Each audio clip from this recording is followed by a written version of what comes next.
ni Senator Alan Peter Cayetano na hindi ako pa rin ang Senate ni Senator Alan Peter Cayetano.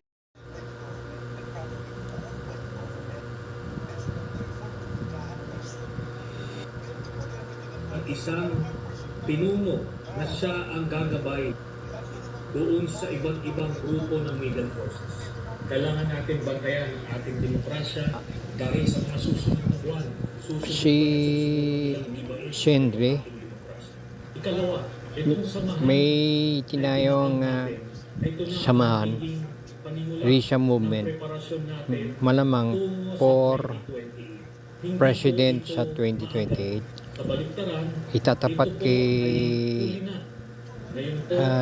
Sara Duterte kung hindi ma-convict. magandang panimula. Ngayon po ang tanong, bakit si Senator Risa? Si Risa Hontiveros Yung binanggit niya, maging pinuno Hontiveros. Risa dahil siya ay Hontiveros. kumakatawan ng mga katangian na nais natin sa isang pinuno ng ating bansa.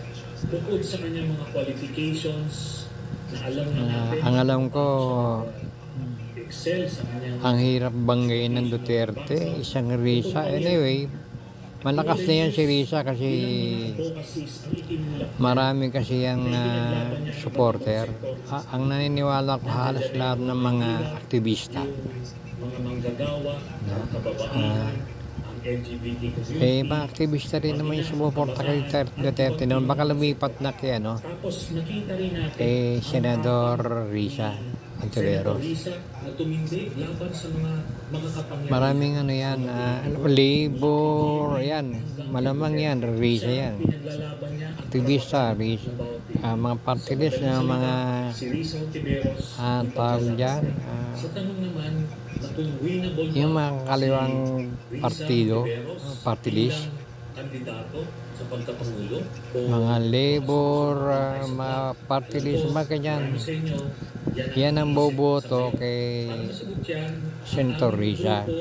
ay Hindi na natin alam kung susuportahan siya ng Marcos loyalist o Marcos supporters. para matrap natin So, kung ano ba ang lagay ni medyo Senator Risa. may problema doon kung siya kukuha ng boto na marami.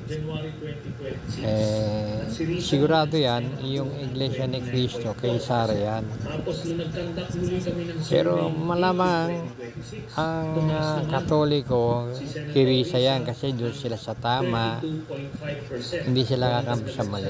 3.1% in 3 months. So, kung manalo, di mabuti. Kung matalo, wala tayong magagawa. Basta tayo, gumawa na ng pagkilos na doon tayo sa tama at matapang. Ngayon si Risa ngayon na pwede itapat. Kasi matapang si Sara Hindi, ang itatapat natin, matapang din dapat. So, pag nanalo si Sara, yari tayo. Matapang siya pero yari ang mga mamayan kasi mahilig sila sa away. Mahilig magnakaw, mahilig magmura, mahilig pumatay. Hindi kagaya ni Senator Risa, susubukan natin, kailangan magtulong-tulong lang tayo para manalo siya. Kasi si Senator Risa ay for the truth and for the rule of law. Yun. Si Risa Hontiveros ang napili nating maging pinuno ng ating samahan dahil siya ay kumakatawan ng mga katangian na nais natin sa isang pinuno na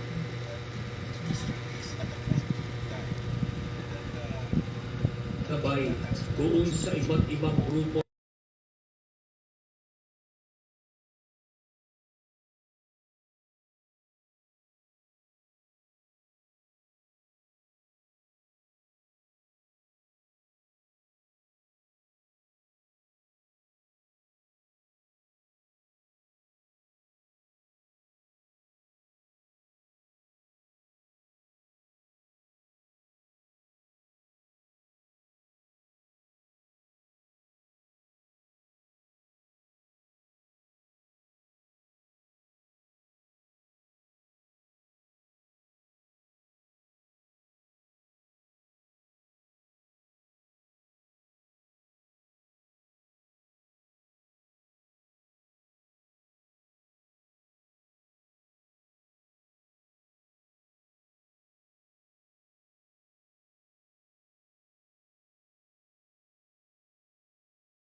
stop doing this. Let me show you 3 phone mistakes made by everyone. Number 1 is deleting photos manually. Number 2 is deleting all the apps on the phone. Number 3 is buying cloud storage.